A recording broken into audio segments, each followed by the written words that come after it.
Better start over, huh? I was just being silly.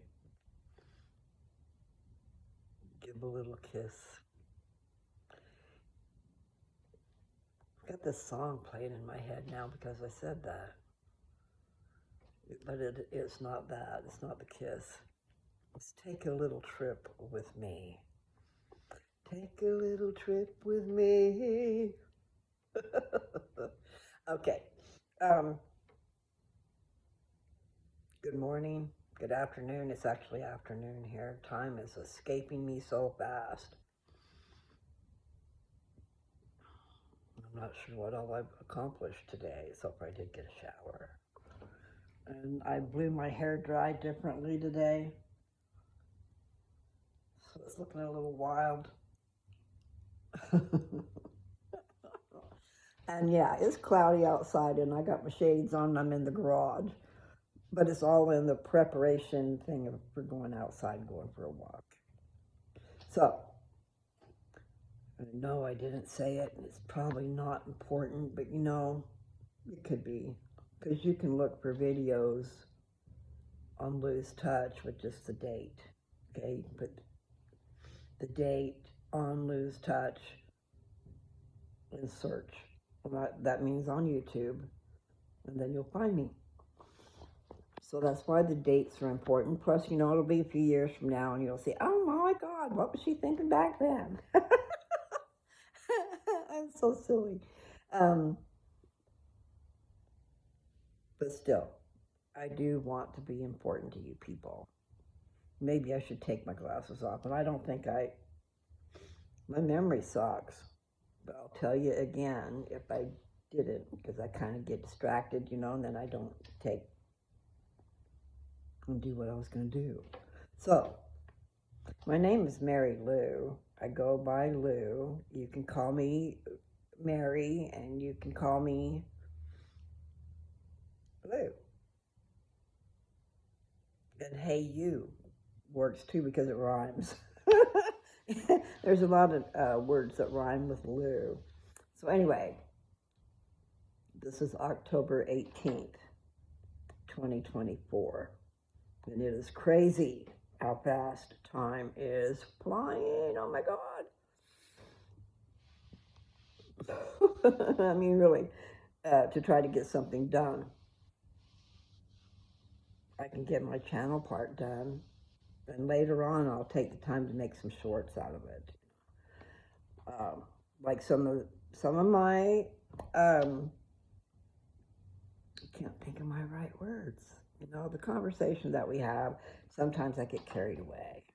I know, one-sided, but if you're listening, then it's two-sided.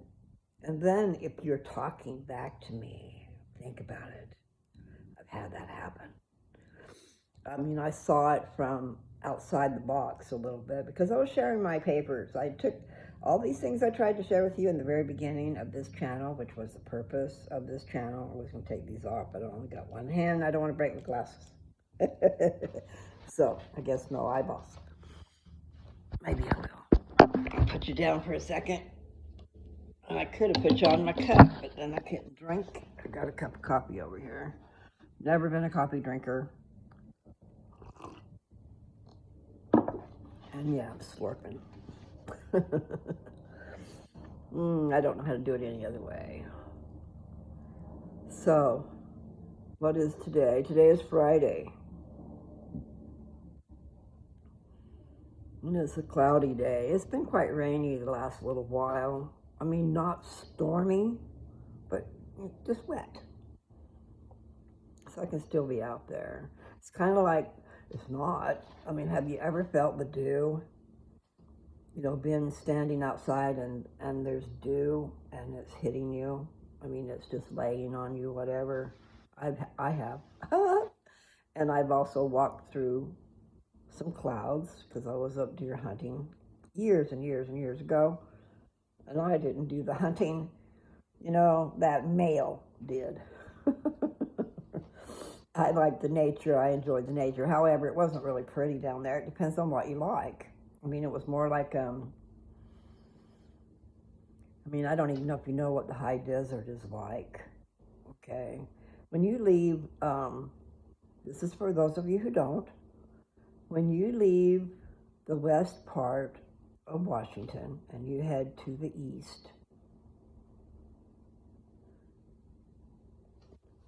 there's two ways, there's probably more than that to go, okay, but the two ways that I've been,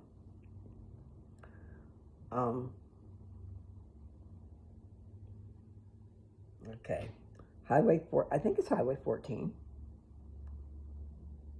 I wonder, because there's a Highway 14 by me. That doesn't make sense. Let me see where that is. It is down by the bottom of Washington, okay? It goes along the Columbia River. So on the side, if you're down in Vancouver area, then you take the Camas Highway, is what we used to call it. And I'm not sure if it's Highway 14, but that's what comes to mind. It's been years since I lived down there, okay? Sometimes I get the roads wrong. But anyway, it's the road right by Columbia River, and you head east. What we always did was go to White Salmon, and so as far as White Salmon goes, it is beautiful, and there's trees, and I love trees, okay? It's very green, and the road is windy, and it follows the river, and it's really pretty. So anyway, that way is slow, because you're going to wind a lot. And then some people go over and they get on the other side, and I don't know if they can see it as well. Surely they can. So the point is, it's green and green and green, and then after a point, it becomes no trees. It becomes a golden color type of sort of, depends on the year, I guess. But more like dead. It depends on how you look at it, okay? There's different terrain everywhere, because where we went in Utah, that's where I started with this, it was sagebrush, scrub oak. I mean, if you want to call that a tree. It's very ugly, and that rhymed. Sorry, trees. Everybody's got feelings, right? Don't call them ugly. So they're beautiful to somebody. But I like the green. And I don't like the dead. When I went and looked at my property, I can't remember when I went and looked at it, if it was in that season where it was green. Because, you know, when they're growing there, it is really green. But then when the crop is not there, it's dead. It's barren. It's desert. They call it the high desert. And my point was, I really don't know what my point was. I was talking about the terrain. I was talking about going to the eastern part of the state, and the fact that it is called the high desert, okay? It's called the high desert, and it's like where I used to live in Colorado. It was called the high desert. It was also called the Pawnee, Pawnie. I can't say it very well, but Pawnee, it's like an Indian, I believe, a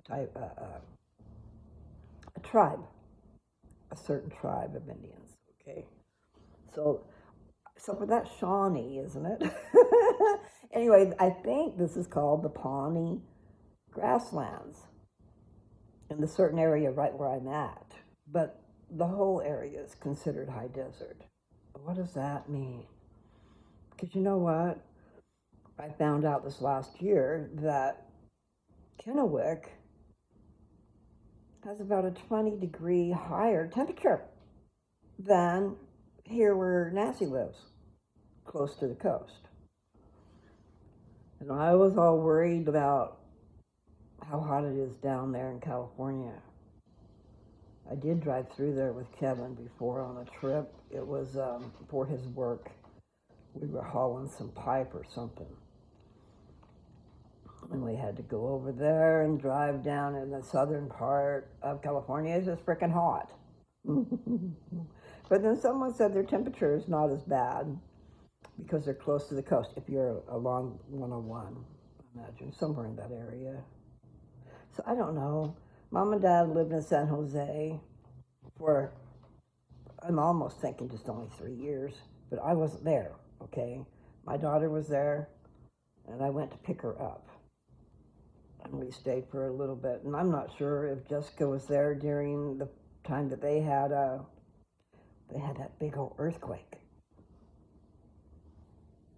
I don't know where that was, okay? Because San Jose, is that north of San Francisco? There was some big old game going on in a stadium. You know, it might have been football, might have been baseball. I don't know. All I know is during that earthquake, there was a big old game going on. And then Mom and Dad, thank goodness they had their motorhome because they couldn't stay in the house. My hair's just wild. They were in a 2-story house, big old doors. I guess all the bedrooms had water beds, and they were upstairs. Okay, big old earthquake happened. They came home to cracks up from the 2 stories, a crack down the wall. I mean, that's what I'm remembering. I might be wrong. There was a lot of things happened during that earthquake, and so I'm not sure. I almost think my daughter was there. I'm going to have to ask her. Because she was there visiting Mom and Dad and Nancy for a while. Pull it over here. I got a little mop. Just please don't use it for a mop. And I'm going to have to just do continual treatments on my hair and my scalp. I'm glad I mixed that all together. Because actually I've been taking it under my tongue, and it's not bad. And that's a way to get a little bit of castor oil in me. I think I'll do it about 3 times a day. But see, I'm just using a dropper. I don't know if I showed you guys that. I might have in one of those videos of recent. Just take a little eyedropper and push down in there and suck it up. Put it under my tongue. But I actually did it 3 times. and it wasn't full. I mean, it only fills up a little bit. It was enough. And so what's in that concoction, I already told you, is my liquid gold. And it's also castor oil. And it's also coconut, fractionated coconut oil. So the mixture of the two, I put it all together in that jar, just shook it up. So I'd be taking it anyway. So it's a vehicle to get it in me, right? The castor oil is really good for you. You just don't want to overdo because I guess it's a laxative. So I'm going to spread it out throughout the day, and I'm going to take smaller. I don't know what a dose is, and I don't know how much that, maybe that's something I should do. Take a tablespoon, losing my voice, take a tablespoon upstairs and draw some out and put it in it and see how much it does. Gotta quit playing with my hair. One day I'm not going to have any. Okay. I did something different. I mean, I knew somebody. She was a sister-in-law. And I knew her 2 years before she became a sister-in-law. But she would blow her hair upside down. In other words, she would brush her hair forward and then blow it dry. And so that's what I did today. I really haven't done that. And then sometimes you got to be careful. I got my the blow dryer too close, and then it'll catch your hair and burn it.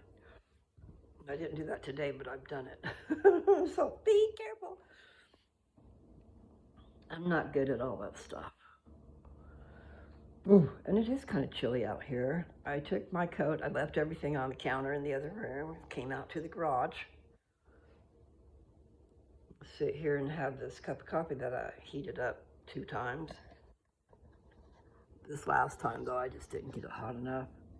And sometimes I just forget about it and have to heat it up.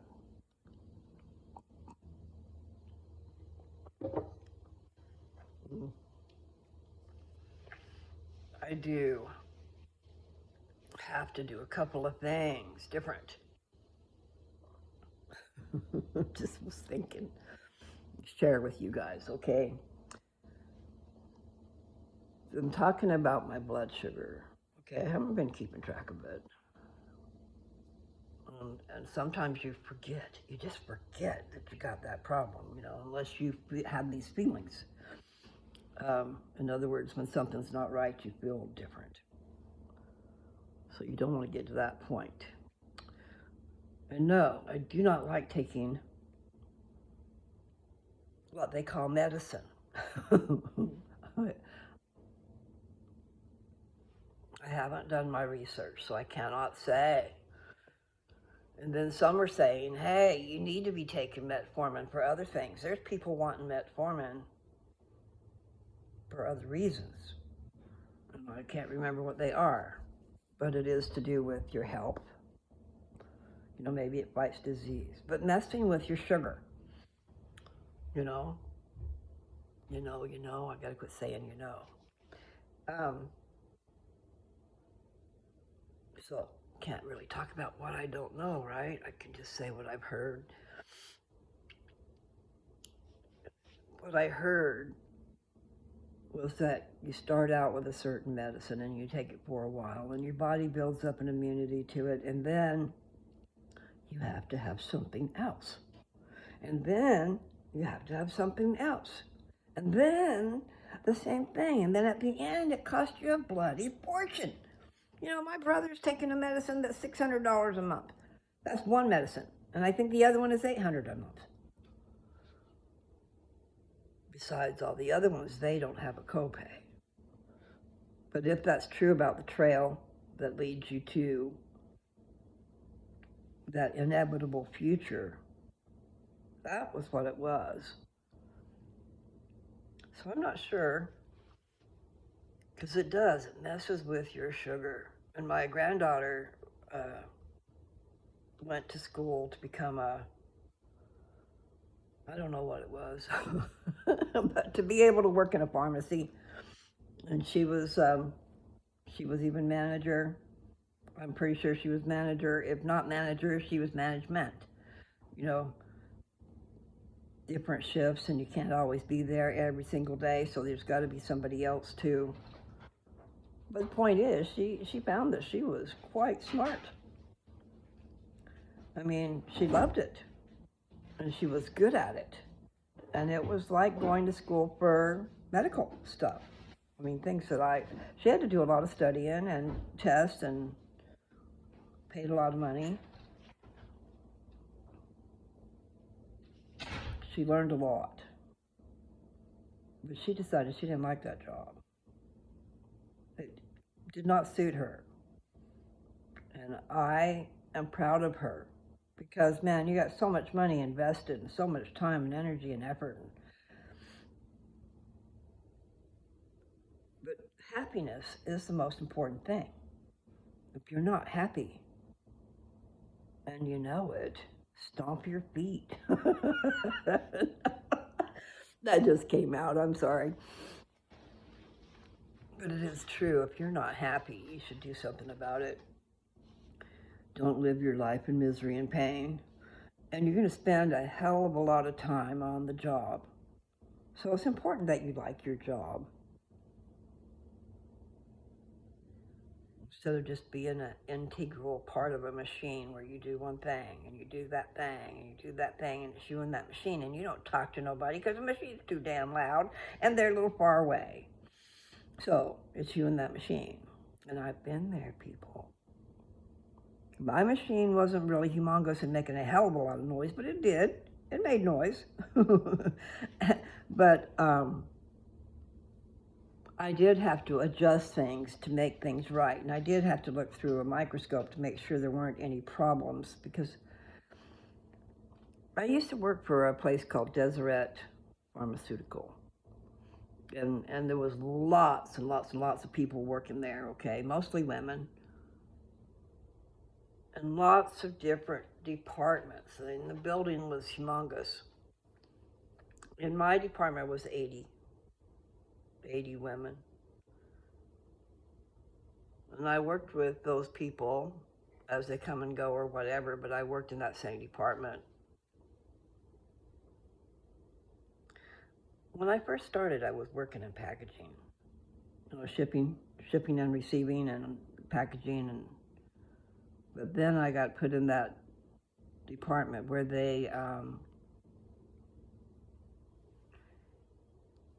my job was that little teeny tiny piece of tubing that they stick in your vein, okay?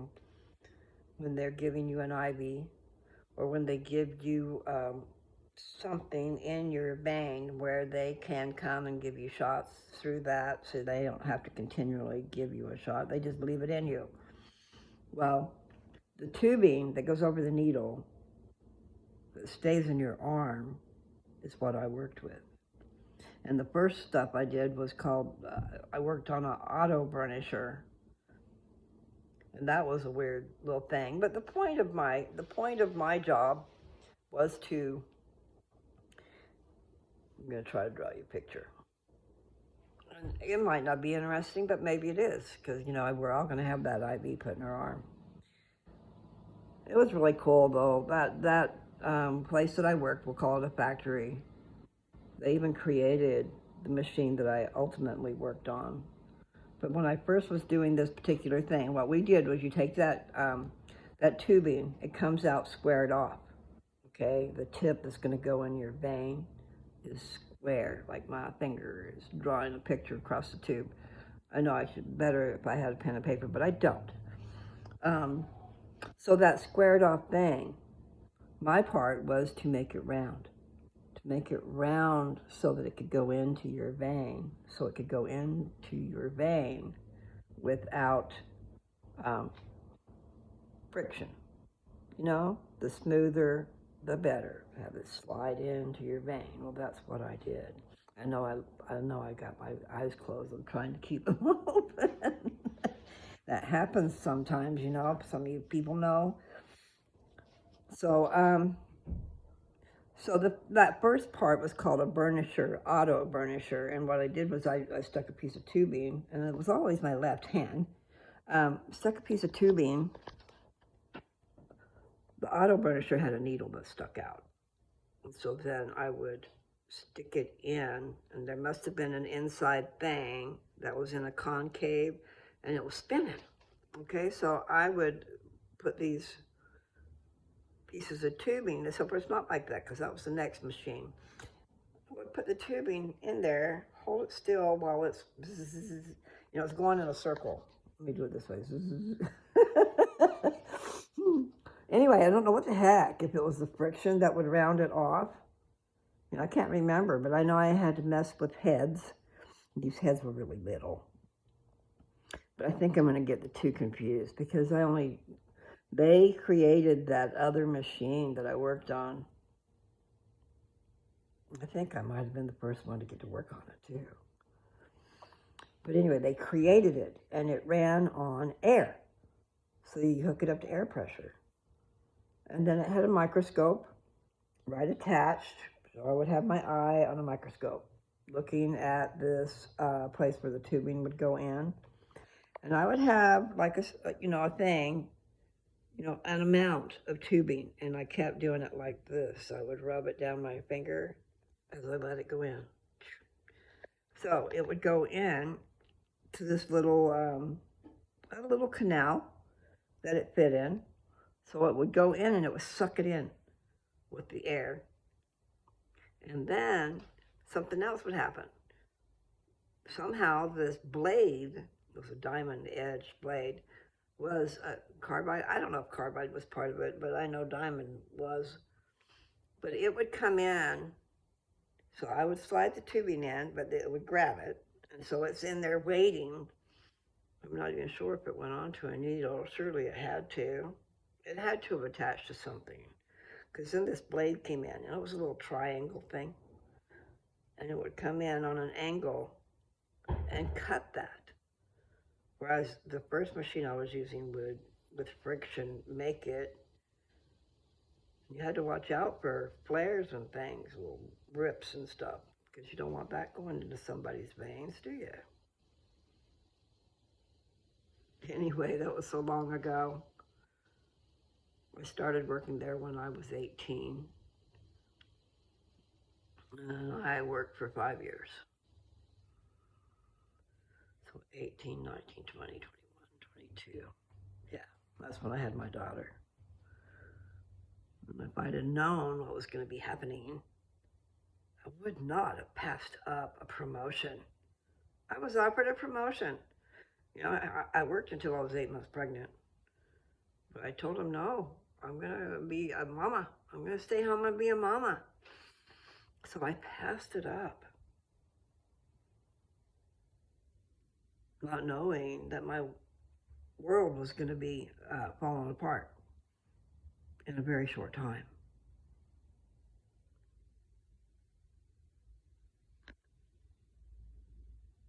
Sad, sad, sad, sad. Because I was good.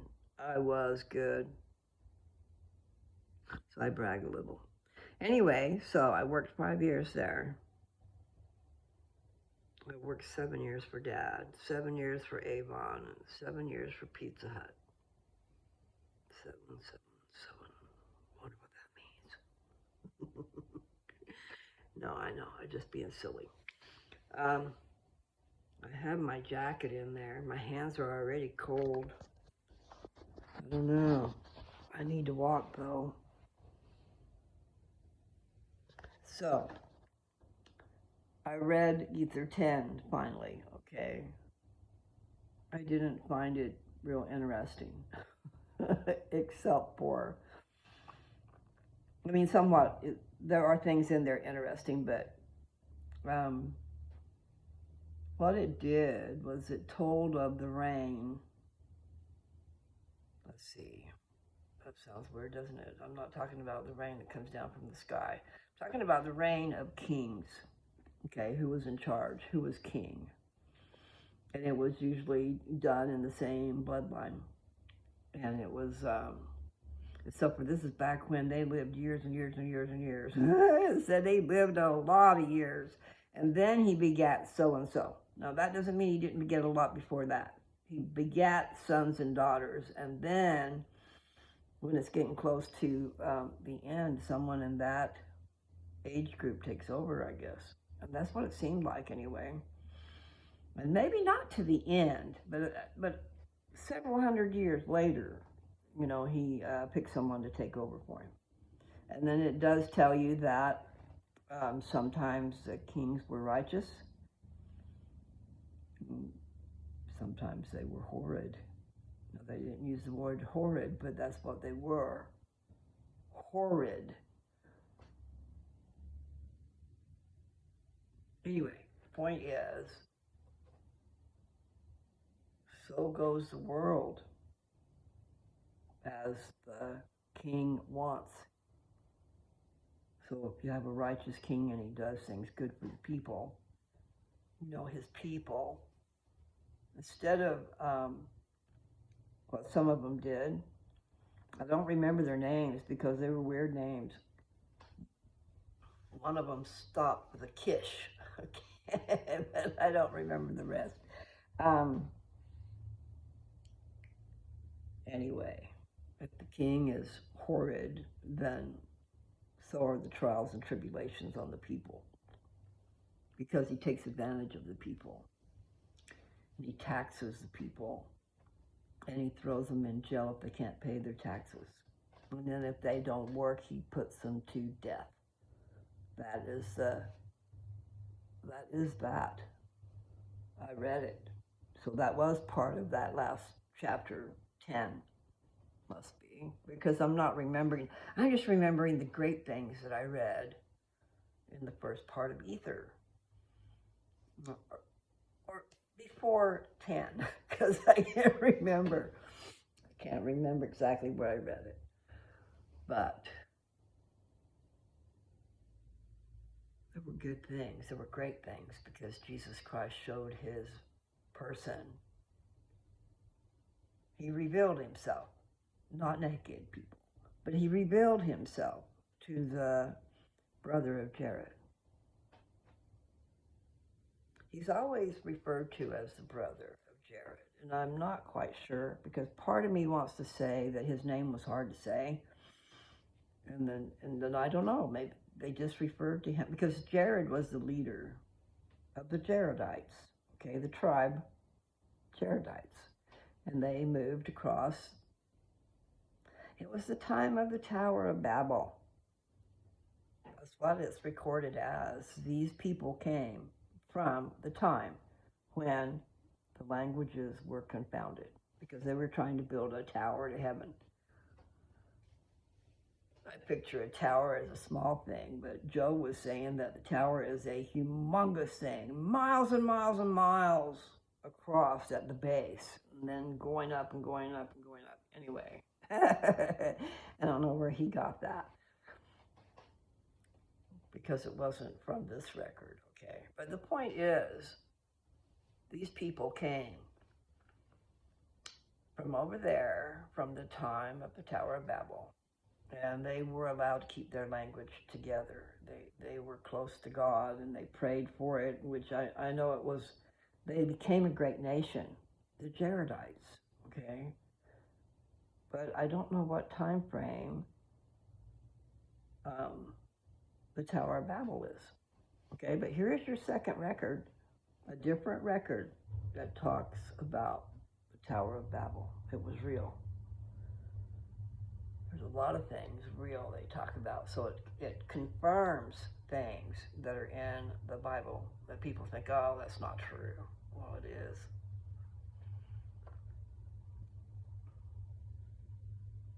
A lot of things were done that we just don't understand. And I'm not saying I understand because I don't. Some things.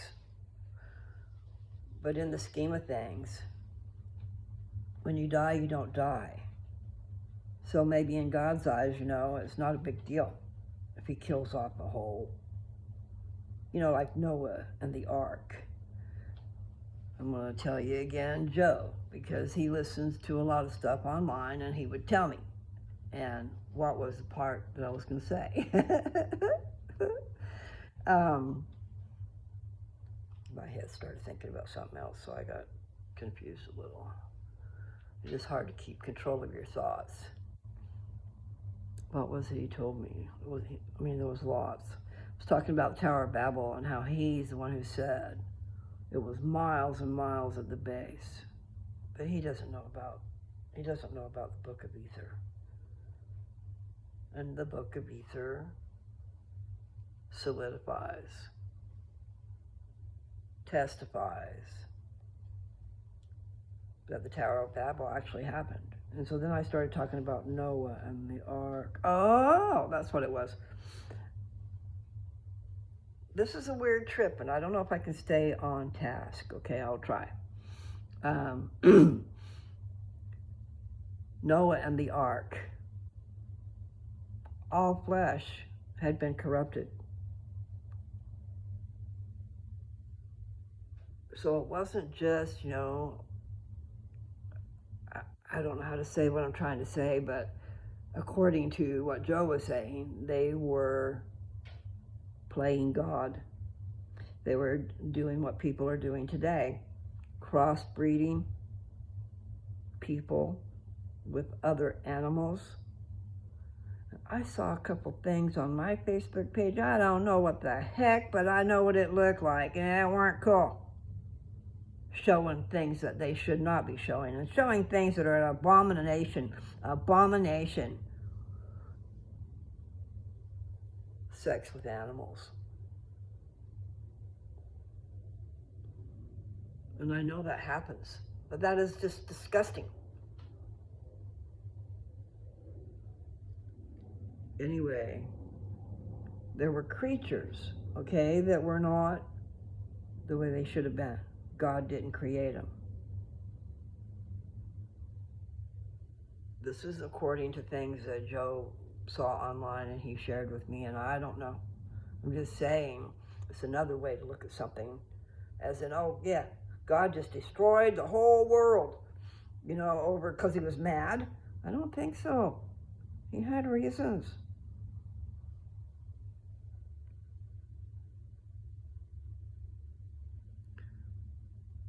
But there's something, I need to find out what that is. There's something that Joe also talked about was fallen angels. And I think I read part of it. I just need to go back and read it all so I can get a better grasp on it, so I can talk about it. But he was talking about fallen angels having sex with women and producing this humongous,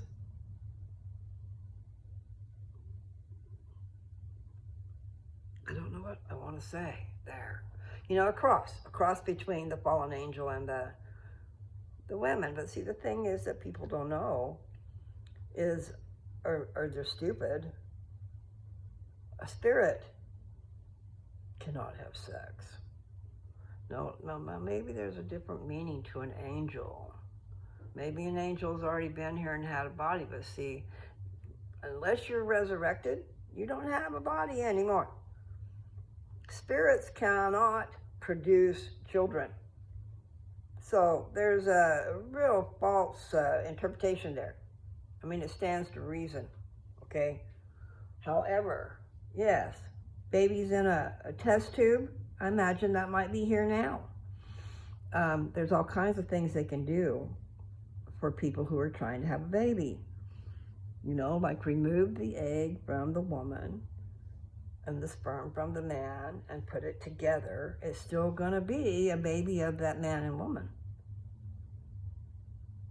There was that song in the year 2525, if man is still alive, if woman can survive, they may find. Anyway, it's a song, and I'm not sure from what year. Do do do do do do do do do. If man is still alive, if woman can survive, they may find. Something about a baby in the bottom of a long glass tube. We won't have to have sex. We can just pull things from us. However, sex is, it's not that we won't have to have it, because we love it. But anyway, it's just a song, okay? And here we are. When did that song come out? This is probably 30 years later from then, something that we can't even imagine. We can't imagine into the future, really. But I bet it's happening. In the bottom of the long glass tube, whoa, whoa. My sock was bothering me, I gotta fix it. And then one of my long hairs in my sock. No, I've got leggings on, and then I got knee socks on, and then I've got my jeans on. But there was a lump in my sock. Because see, they're knee socks. And I need to find out where to get some good socks for me. These were Dad's. He didn't wear socks up his legs, and so right time of year, these knee socks are great. So, singing that song. I cannot remember it. We'll have to look it up, okay? You guys tell Alexa to play In the Year 2525. Wish I could remember all those songs. It probably was out. I can't tell you that. I was going to say there was some neat music out when I was a teenager and I was in New York. It was different. The music was different in New York versus in Utah. I mean, the music on the radio, everything. Oh well. That song will be playing in my head now. I probably should go get my jacket and go outside. How long has it been? Oh my, it's been 40 minutes already. So I have 11, 12, 13, 14, and 15 to do of ether. What else? I mean, I know that they're gonna be destroyed. I don't know if God destroys these people or if they destroy themselves, because there's so much fighting all the time. I don't know about ether. I'm talking about what I read in the past. Everybody wants to be the boss. They'll kill their father to be the king. Strange. I know my eyes are shut and I'm chilly willy. So I should hurry up and finish ether. And then the thing is, if you just those one things I have already read on my channel, you can look it up. I read Mormon, Mormon. So you put Mormon, read by Lou, on Lou's Touch, and hit the search. Okay, so you do that with anything else. You can put the date. Like if you know of something you like and you want to share it, or you want to just look it up again, because I do that. You can just put the date down on Lou's Touch. Probably have to be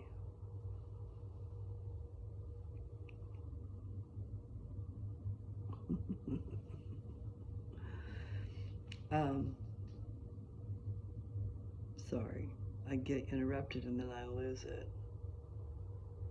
And then I've got that song playing in my head. And then I'm laughing about that message that just came through. Anyway, I look a little wild today. My hair. It's always fuzzy. It just seems light and fluffy right now, which I like that. I don't like the fuzzy. I would like it to be silky. And so tomorrow it'll be better. But right now, it's clean. And it's been blown different so that it's had air going through it. I think that makes a big old difference. So anyway, I look like I have some hair. Okay. So I was comparing. So here's the deal. If you got pen and paper and you care, and you're into scriptures and you want to find out what's in the Book of Mormon, I have read some of it. And I've talked about it. Sometimes as I read it, I had to talk about it because, you guys don't know, and I do. Some of you do. Okay, if I have members of the church following me, I know that you guys know a lot. So I've gotten distracted again, but what I was trying to tell you is you need a pen and paper, and then here's some really good stuff. So Mormon, Mormon. I know I just told you. Always put read by Lou. Because when I did the scriptures, that's what I did. Read by Lou. And then on Lou's Touch. And Lou is Lou', as in possessive. And I do want to touch you. Spiritually. Mentally. Give you some food for thought. What you do with it's your business, but I will tell you, especially with me, I talk in stories. I talk in roundabouts. In other words, I go around the subject before I get to the point, okay? So that you can understand it. That's what I do with everything, and so people get upset with me. And I know that it's hard to follow somebody when they're scattered. Because I do scatter. I have a hard time focusing.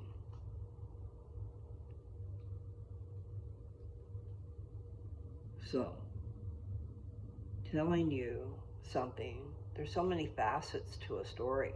There's other sides. There's all kinds of different things to take into account. So I forget what I was telling you. I was trying to give you some things to read. And you don't have to read them, but you can. You can listen to me read it to you and tell you about it. And so anyway, I already told you about Mormon. So then there's Moroni. Moroni, how do you spell that? M-O-R, Moron. So M-O-R-O. I don't know how you spell Moroni, but it's in the Book of Mormon. Moroni is Mormon's son. And there's great battles going on in those two books. And those two books are part of the Book of Mormon, okay? The Book of Mormon is comprised of several different records, histories of people, but done by prophets, done by those who were with God, excuse me, who believed in him, who saw him, who talked to him, who talked to angels. Angels are a big part of the Book of Mormon, in case you guys didn't know that. Angels are a matter of fact. It's not something we just believe or think, you know, that there's angels. Well, there are. There is a whole civilization that's very, very busy, and I got an itchy back now. How am I going to do that? How am I going to fix that? I'm in a chair that has a back on it. Yay. Okay, that was weird. Still weird. All right, there's like something either biting me or it's one of those electrical things. Part of the wonderful things to do with diabetes is, I guess, you get nerve damage. And sometimes you can have sparks fly, like out of your fingertips, you know. I'm just giving an example, a picture. It's not really coming out, I guess, you know, but it feels like it. There's a big old pain, a stab point, feels like a stab. And it could be in my toe, and it could be in the ball of my foot. Maybe that was it in my back. I don't know. That was weird. It was like something was biting me. You know, like something in my shirt or something. That would be horrid. That would be terrible, but it would be continuing on. You know, it wouldn't be, and I snorted. Okay. So those two, if you like war, but there's more than just war, okay? There's sacred things there. And you do learn about Jesus because he was there. And I've told about it in a few videos recently, so you need to quit just telling you about it itself. It is a part of the Book of Mormon, and I learned a lot.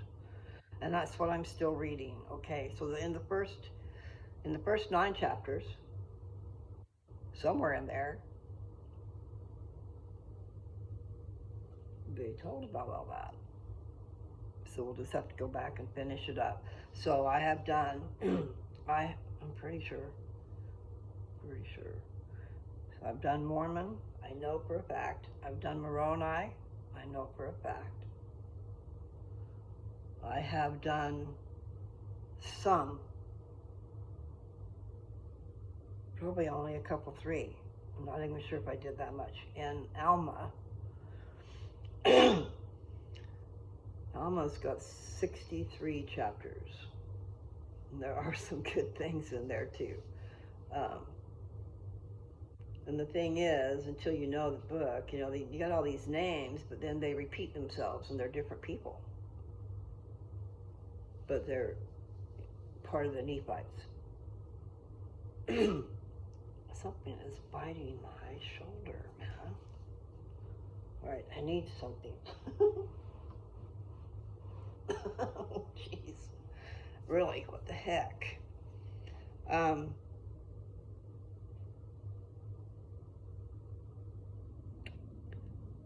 just wanted you to go there and check out the book.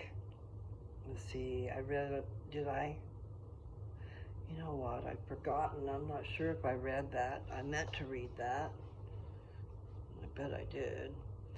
So it would be, oh, I read all of 3rd Nephi.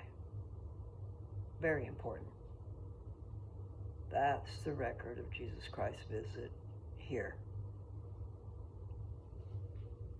After he was crucified, after he was resurrected, he came and saw these people and organized his church. These people were waiting for him. I mean, the church probably was already organized, I'm sure. No probably about it.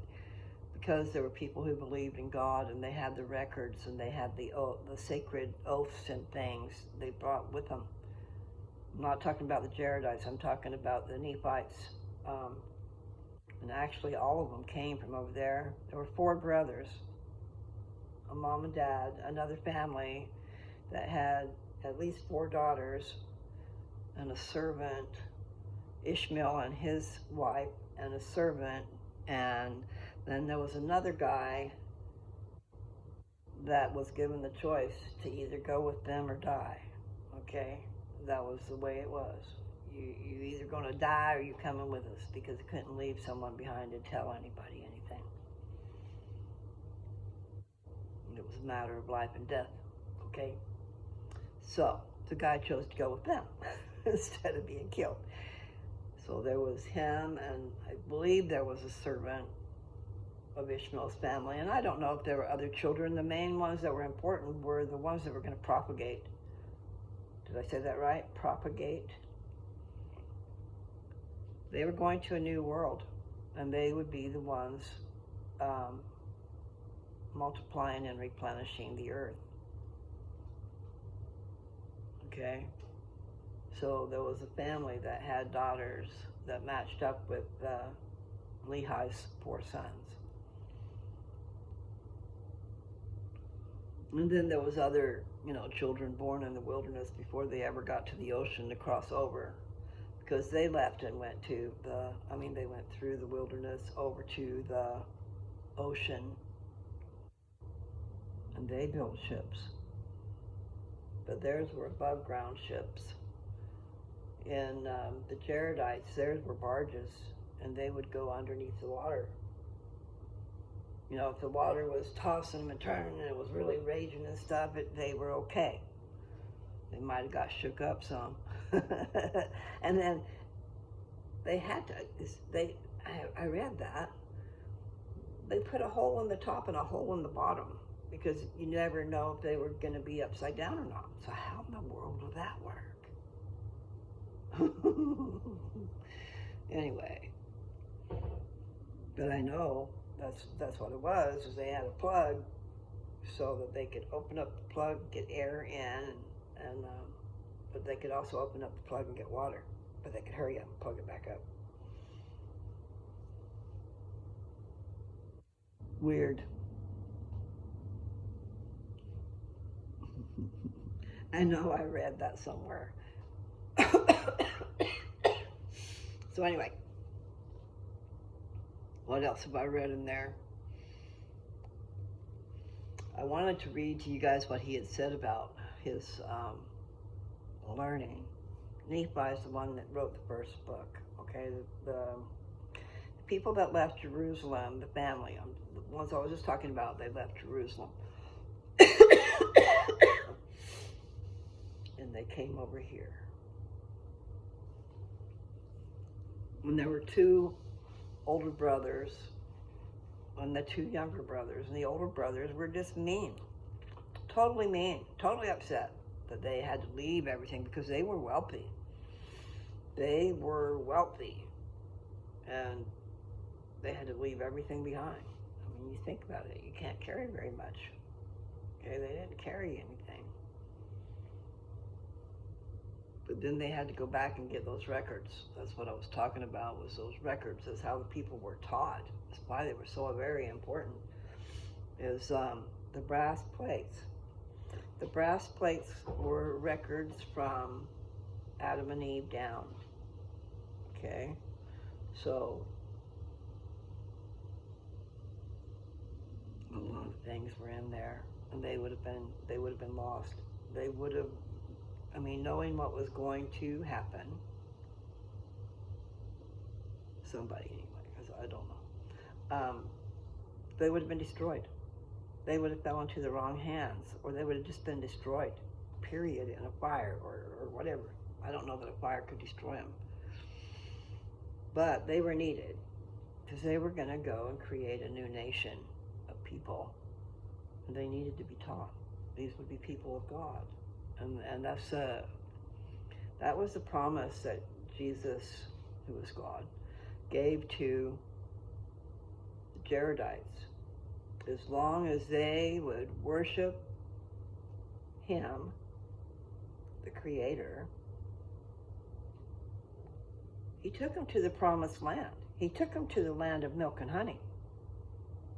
And the idea was, as long as you are worshiping me, which means love, okay? Worship is love. But the point is, you don't have another God before me.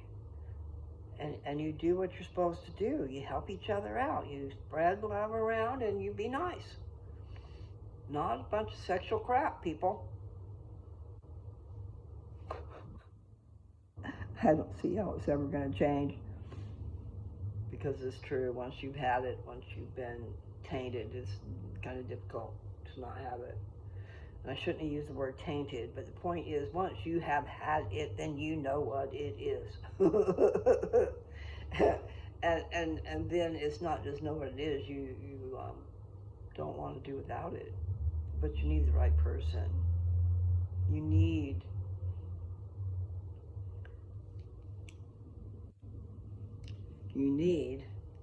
a heavenly bond.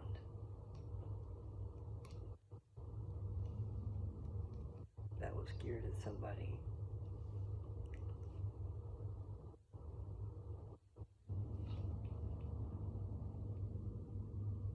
That's how I feel.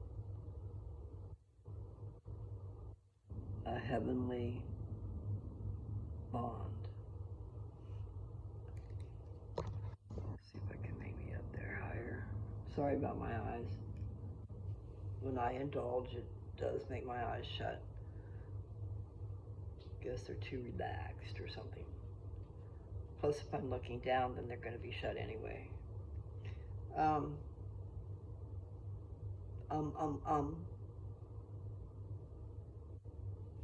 Okay, so First Nephi, I'm pretty sure I read something. So just put First Nephi, read by Lou. Let's see if anything pops up. And when you do that, always say on Lou's touch. Because there's a lot of people out there, I guess, reading the scriptures or sharing the scriptures or something. And now Mary Lou is too. But I will share both sides of the street as far as things I believe.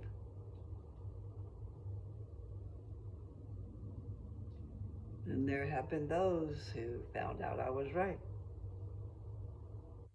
Or also said I was right in the meeting.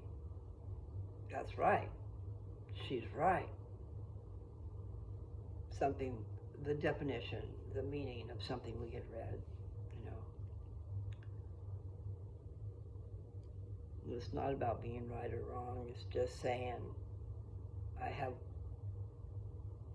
don't know how to say that word. Corroborating testimonies. I think I said the word wrong. Anyway, I think you guys know what I mean. So I think I'll just play Hollywood and put on my shades. And even though it's not sunny outside, it's very cloudy. But also, the sun does get through. It glares. And you know what? I'm almost at an hour, so maybe I should stop it. And then I'll just say it's visiting with Lou. And my next one will be a walk. And I'll do that here in just a bit. I'll go put on my coat and go outside. At least go around the block a couple times, I'm glad I have you guys to talk to. It makes it a lot easier. It's good to have a distraction on that part. Now, I do have a lot more stuff for sale. I really don't want to sell that property in Colorado, but I might put it on the market. And so whatever I put on the market, I'll also share here so that if somebody's interested. I am not sure. I don't want to sell it, but it might be that I could split it in half and sell half of it. And that is a thought.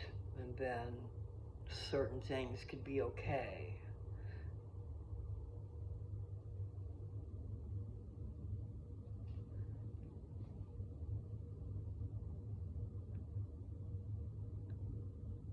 It's mine. But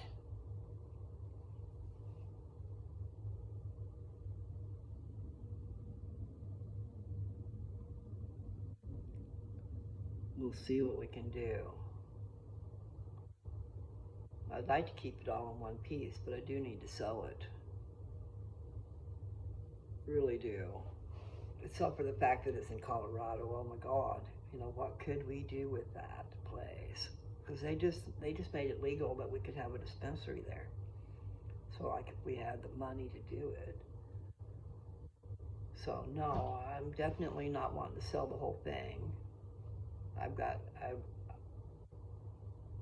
I do have some I could take off of it. I have 70 acres in Colorado. And then I have just, I have several different things on there. You know, I've got a metal building that we put together. It was a kit and it was delivered. A semi came onto the property and we unloaded it. And it's really nice, but it's not like a finished thing inside. One of the things I wanted to do was, I didn't have a home. Still, all those years, I didn't have a home. Nothing like camping all the time when I have had homes.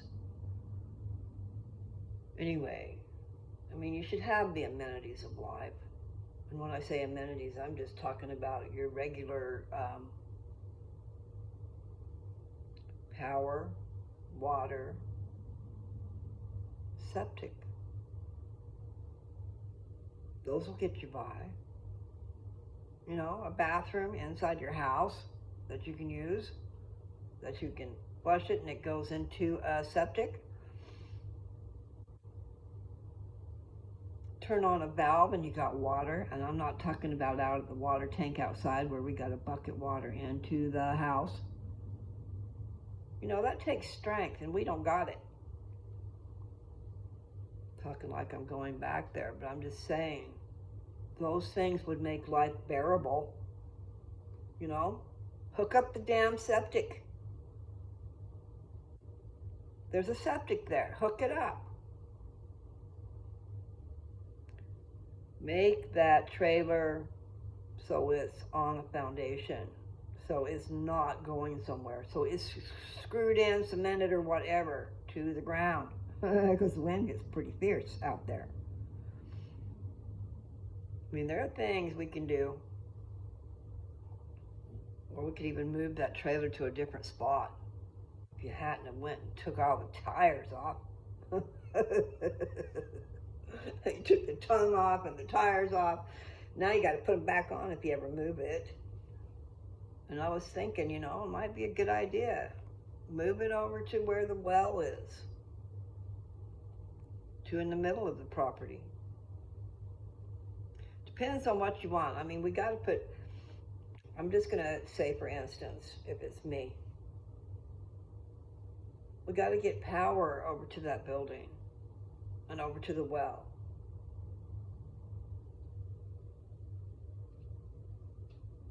And yeah, I know, power is right there by the trailer. But the well was important. And if we got power over there, then you'd have power and water, because it would be close. We just need to think about it, because right now, choices, okay? We can trench. We could trench from the power and the house to the well. And then you can put the electric into the trench, and you can put the pipe for the water into the trench and cover it all back up. But the problem is, it's 1,500 feet from our trailer to the well. I mean, the one we would live in. And it could be made into a duplex, Joe. I think that would be a good thing. We got it all set up and got everything working. And I've got the wood back there to put on the walls, the outside walls. I've got the pipe for the plumbing. I even bought a pallet of pipe to do the water from the well to the house. And that's 1,500 feet. However, I'm sure the cows kind of ruined that, because the cows took over the barn, and inside the barn was pipe. And I'm not sure if they went around it or just walked on top of it. And they're pretty heavy. Those cows were heavy. we grew some good meat. Oh my. Someone else got it. Such a sad, sad day. The day we sold our cows was a sad day. Very sad. One of our cows was right ready to have a baby. She was looking at me. She was looking at me like, what in the heck is going on here, girl? And I had no choice. I wanted Joe to keep her. I wanted to keep her and one of the other cows, because one had just had babies and she was kind of blindish, couldn't see where she was going a lot. And then the other one was a beef master. Boy, she produced some wonderful babies, and she was the one ready to have a baby. She could have had it before they ever got out of the, what do you call that? Anyways, where you take your animals to have them auctioned off. Poor girl. So I'm sorry, I didn't mean to think about something sad. That was just really sad. And then when I look at the price of meat today, and I think about what we did, I paid and paid and paid and paid and paid to feed them animals. And we fed them good. And then we let someone else have our hard labor. I mean, that's what I like to do, is go out and buy cheap, you know. But that's what happened. We had choice, prime, whatever. We had the best. Because we had already tasted of one. And oh my, so good. I know that's a horrible thing, right? But you know, if you like to eat meat, that's something you got to think about. But the problem is, you know, getting it butchered, you need to have the money to take it to a butcher and have it done. And we did it ourselves, but Joe gave most of it to the neighbor. The deal was he was going to give him half of the meat for basically helping butcher it, because Joe was out there helping too, you know. Not a fair deal whatsoever. It wasn't. It was stupid. And I formed a real bad opinion about the neighbor that day. Cold-hearted. There are some freaking cold-hearted people in this world, and he is one of them. The way he killed my cow, and the way he talked about it, because the bull was right there watching. And the bull cried and cried and cried, you would believe. And what does this neighbor say? I'm just showing him what's coming for him. Tell me that's not a cold-hearted, you know what? MF? Yeah, I really hated him after that. I don't want to hate anybody. But I have my reasons for having problems with that man.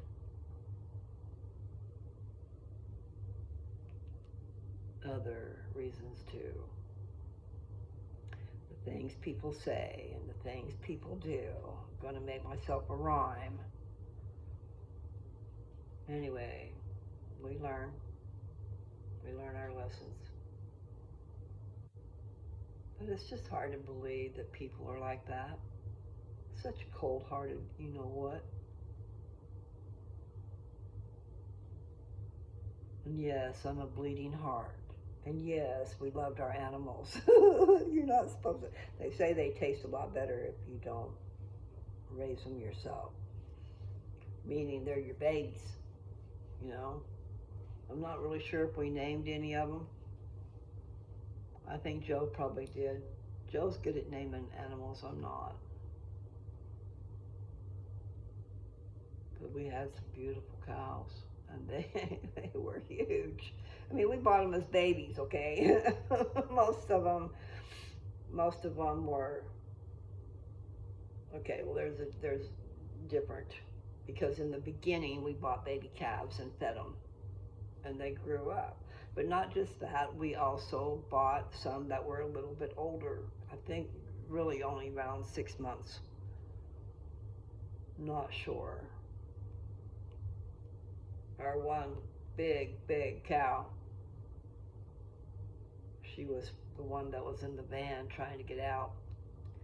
I think she weighed 460 pounds when we got her. And I know she was well over 2,000 pounds before it was said and done. She was humongous, and she put out beautiful babies. So we had a bull, and then we bought girls. And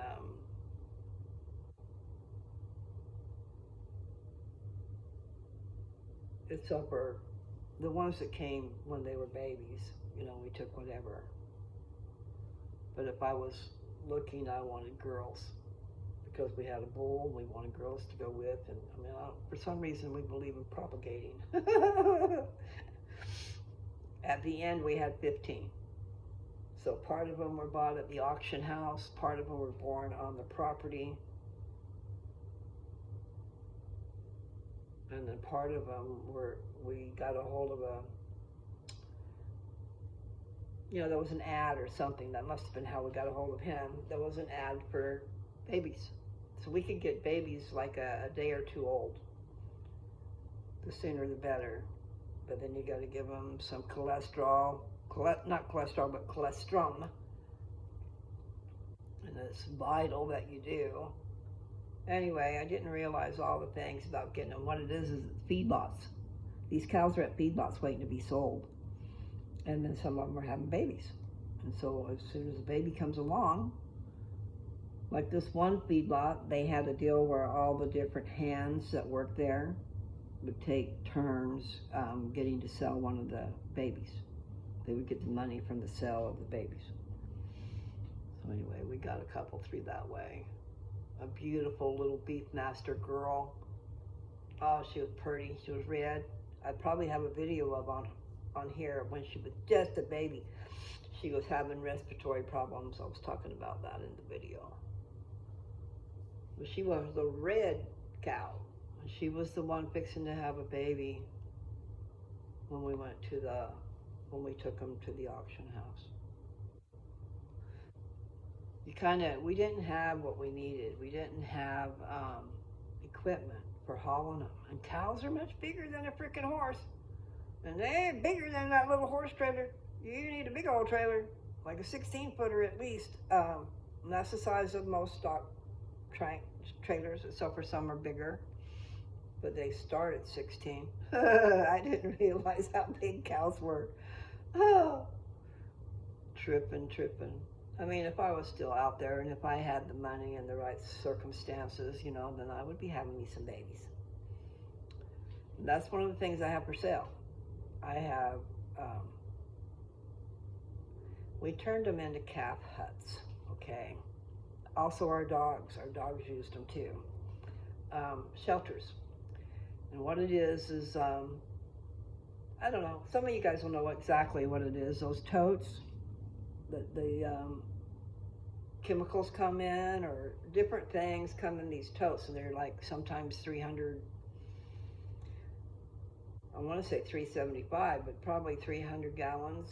They'll hold that much liquid. So then, depending on what's been in them, we cleaned them all up and cut a hole in it and made a flap for it. But I think we just really didn't use the flap. just cut a hole in it where the calf could get in and out. And then put straw on the bottom. And the dogs loved it too. Now, as far as how many dogs would fit in there, just, would fit. I'm just saying, if they wanted to. 3 or 4. And I'm talking about German Shepherds. Okay.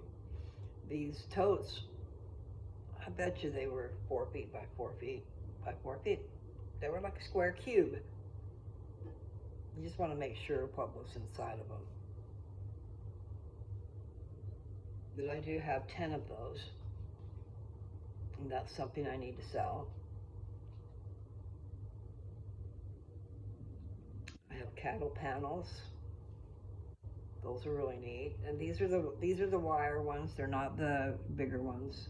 They're not the like 2-inch tube. I'm not sure if it's 2 inches or not, but it seems like it is pretty big. They would be like gates, but these other ones are wire panels, and they're 16 feet long, most of them. I've got metal panels that are from old barns, the old metal, and that stuff's expensive. I mean, I looked it up, and they actually sell that stuff by the foot. and what I'm saying is for decorative reasons, expensive reasons. They like the rust on it. Anyway, just thinking about things. I've got a truck I need to sell.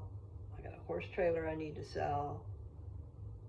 And then I've got some stuff that we used for the cows, like a salt lick stand.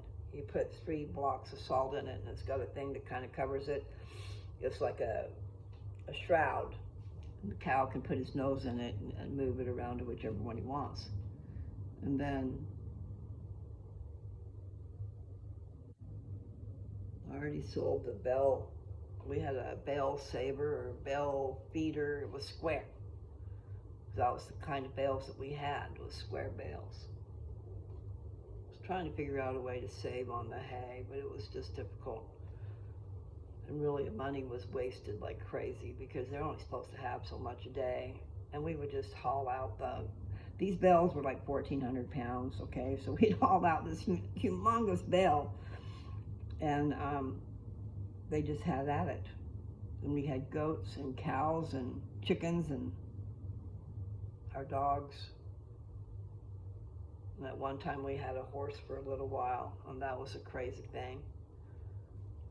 Got to be careful what you do.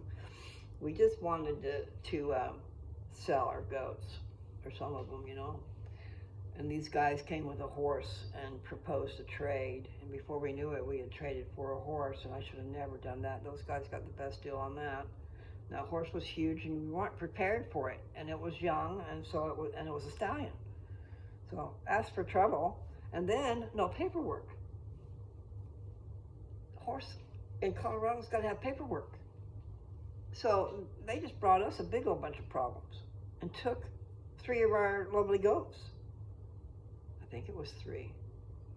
Anyway, don't let people bamboozle you like they did to me. That was a nightmare. That horse cost me, because it came to my attention afterwards. He's the one. He would rear up, and my neighbor called one day, and she said, "I think your horse just killed a goat." And I'm going, "What the fuck?" Excuse my mouth. Anyway, because it was out there where we couldn't see, and we thought they were just fine to all be together. Stupid us. Anyway, that was a goat, but I lost 2 cows.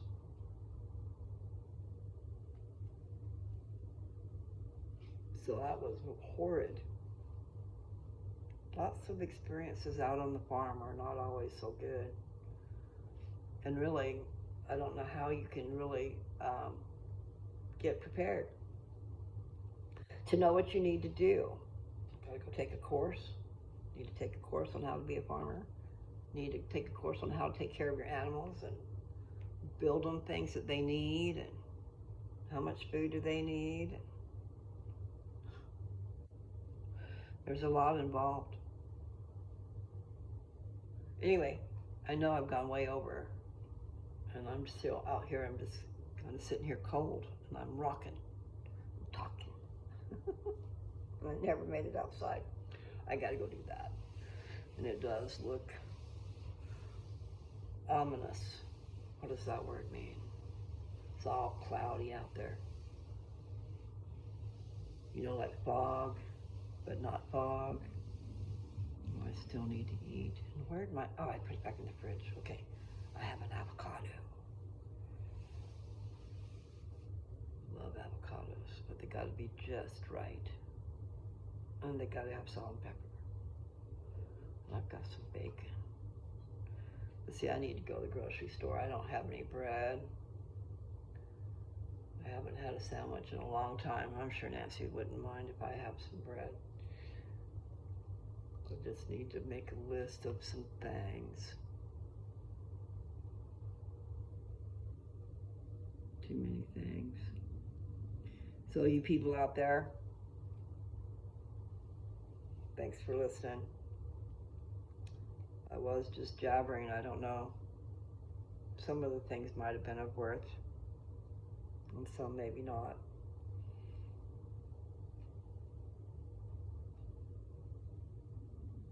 Stuck in the mire. That's a feeling.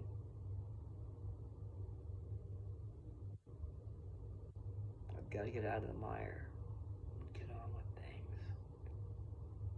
So, there is a possibility that I might sell part of my property, but maybe not, or even all of it. It's an opportunity, man, for somebody with some money to be able to have a dispensary. See, the thing before was a mile down the road, not even a mile, the county line changed. And that county, it was legal to have a dispensary or whatever. I don't know what it all costs, because there's all these charges, and so that's not something that's going to happen. I just remember in the old days, and then there was this question asked when we did get our license. They said, now, do you want to be a dispensary? So to me, I was thinking maybe that was the same thing, whereas in the old days, you got your license to grow, and you have your plant count, but you could grow for other people. Like if they didn't want to grow for themselves and they had a plant count, they could turn their plant count over to you, which gave you that many more, and then they would just come to you to buy. They still have to buy, just like they're going to a dispensary, but they'd be buying something that was grown for them. So that's interesting, right? Now I've got to go have some food. I'm dying here. So it's at 23. I'm going to stop when it hits 33. We'll see if I make it. C'est la vie. Love you guys. Okay? Be nice.